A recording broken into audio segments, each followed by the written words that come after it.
This is a video to show the working smoke alarm, smoke detector.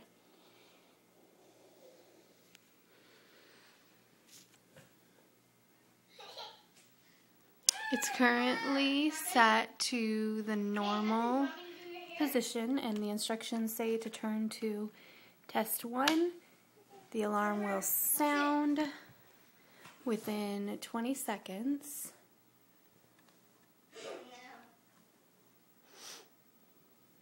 And it is beeping or blinking there.